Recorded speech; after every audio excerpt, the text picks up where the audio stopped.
Now, at this point, a band of warriors split from Ali's army, and they said, we don't agree with this arbitration. We don't agree with this whole process of arbitration. They said, al-hukmu lillah, or al-hukmu illa lillah. The judgment is only for Allah. Yeah, we don't accept the judgment of these arbitrators. In other words, judgment only belongs to Allah. And they took this phrase directly from the Quran. Sayyidina Ali said, this is a true word, by it intended falsehood. In other words, they've taken a phrase from the Quran, but they've taken it out of context. That's why he said a true word. We can't deny that words, that judgment is only for Allah, because it's from the Quran. However, these people are using it for falsehood, for batil, because they're taking it out of context and they're misinterpreting the Quran. So these people became the first clear Khawarij group. And we can see one of their main issues is that they take ayahs of Quran and they take them out of context and they misinterpret them. This became one of their defining pattern of behavior for the Khawarij throughout the centuries. But this was the very first sort of clear manifestation of them as a group. So these people, they rejected Ali and they rejected Muawiyah, and they separated from Ali's army and they made a military camp at a place called Harura. So the early name for them was the Haruriyah, the Harurites. Yeah, that was their first name before they were called Khawarij. They were called Haruriyah, Harurites. Now, when Sayyidina Ali found out that these people are sort of forming their own military camp, he sent Ibn Abbas to them. He said, go and speak to them, see what's their problem. Let's try and resolve this issue with them. Go and speak to them. Ibn Abbas, don't forget, is a close companion of the Prophet ﷺ. He's the son of Al-Abbas, the uncle of the Prophet ﷺ. So he's also a very close advisor and companion of Sayyidina Ali. He's one of the most knowledgeable of the younger Sahaba. Most of the tafsir of Quran that we have comes from Ibn Abbas in terms of narrations of the tafsir of Quran. So Ali sent Ibn Abbas to them. As Ibn Abbas was coming to their group, this is what he said. He said, I entered upon a people, their foreheads were wounded due to constant prostration, and their hands had become tough like camels' feet, wearing recently washed, untidy shirts with very high raised clothing, and with tired and worn out faces. Very interesting description of these people. They were raising their clothing high up, right? You know, don't let not below the ankles, brother, yeah? So nothing's changed there. They were literally, because of those hadiths about raising the garment above the, not letting the garment drag on the floor.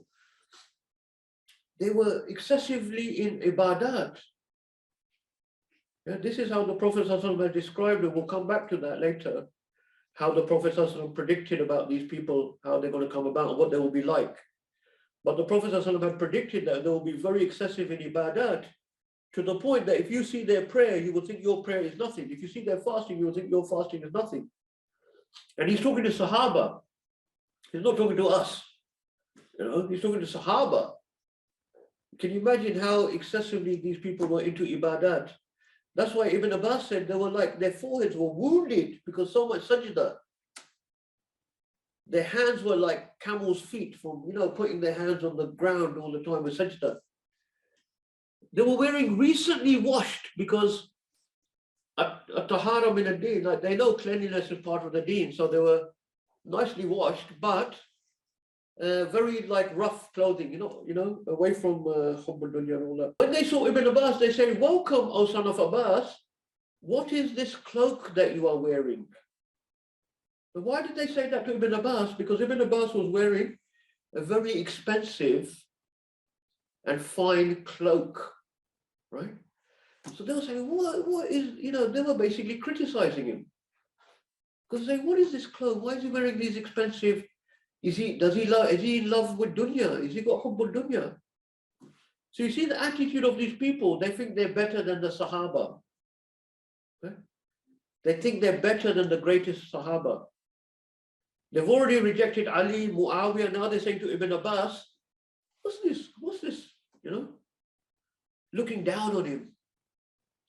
And this is what these people, this is the sickness of these people that the Prophet ﷺ foretold of them.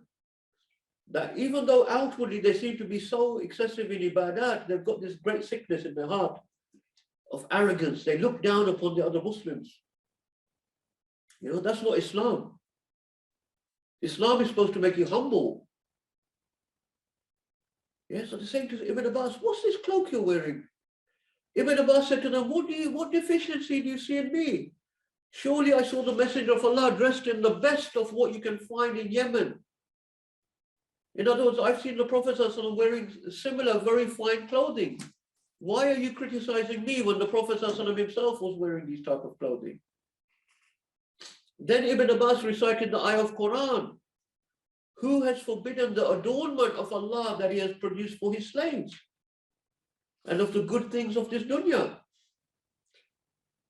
You understand? So they have this warped understanding of the deen, and they always believe that they understand the deen better than the Sahaba, better than even the Prophet, we're going to see later. They don't, you know, it's very, very odd, very strange to us, but this is the people they are. Anyway, then Ibn Abbas sits down to talk to them and says, look, what are your objections to Sayyidina Ali? And they come up with these 3 points where they object to Sayyidina Ali. What are the 3 points? They said, number 1, Ali appointed a human being as arbitrator, but the arbitration belongs to Allah alone. Al-hukmu, inna al-hukma illa lillah. Judgment belongs to Allah alone. Number 2, Ali fought, but he did not take booty or slaves. Remember, we mentioned that before. Why didn't he take booty or slaves? If he was fighting disbelievers, he should have taken booty and slaves. And if he was fighting believers, then that is haram. So they've come up with this second argument, right? I've already mentioned the answer to the second one, that the Quran actually says, if 2 groups of the believers fight one another, then you should try to make peace. And if you can't make peace, then fight on the side of the one that Allah calls them both believers in Surah Al-Hujurat. So, but you see how they take certain ayahs of Quran and they have their own misinterpretation of Quran. Number 3, they said Ali removed his title, Amir al-Mu'mineen. If he's not Amir al-Mu'mineen, then he must be Amir al-Kafirin. Really odd. You can see that they're not exactly the leaders of logic or logical thinking. And just study some preliminary logic, they will see that that's not a rational argument. We can see how this is why the Prophet ﷺ actually described them. One of the descriptions in the hadith is the sufaha'u ahlam. These people are actually, one of their descriptions is sufaha'u ahlam. They are dull in their intellect. They are low in their intellect. And you can see that clearly here, that they're sort of trying to bring these arguments, but the arguments are so like flimsy. You know what I mean? It's almost like we just laugh at them, like, because why did Sayyidina Ali, when Sayyidina Ali was making the arbitration agreement with Muawiyah, he wrote the document, they had a written agreement, he put Ali Amir al-Mu'mineen and Muawiyah's side said to him, but we don't recognize you as Amir al-Mu'mineen, so please don't put that title. So Sayyidina Ali said, fine, and he raised it. So that's what they're saying. Oh, Ali removed his title of Amir al-Mu'mineen. He must be Amir al-Kafirin then. Ibn Abbas replied to each point in turn with evidence from Quran and the Sunnah. For example, the third argument, he said, well, the Prophet ﷺ removed his own title, Rasulullah. Don't you know that in Hudaybiyah? In the Treaty of Hudaybiyah, the Prophet ﷺ had a written agreement with Quraysh, and they said to him, no, don't put Rasulullah. We don't recognize you as Rasulullah. And he erased his title, Rasulullah.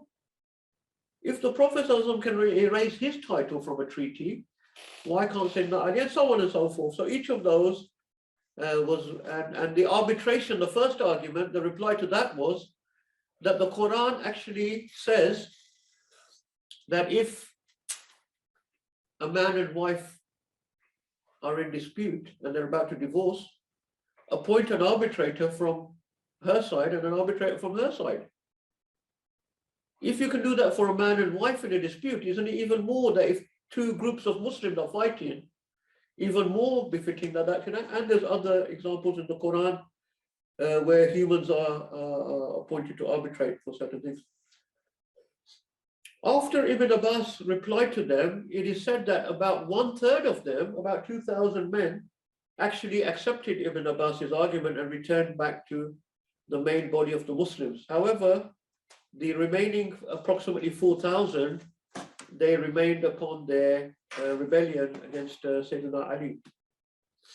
Now, Sayyidina Ali did not fight Muawiyah after that, but he had several battles against the Khawarij, who became known as Khawarij, the Harurites. These Khawarij became a very rebellious group. They, after this time, they not only rejected Ali and Muawiyah, they declared also Ali and Muawiyah to be kafir.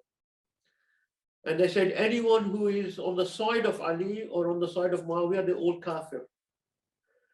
So this is one of the core disease of the Khawarij groups, because these groups come throughout history. This is the first manifestation, is that they will always declare other believers to be kafir, and then they will take the sword against them.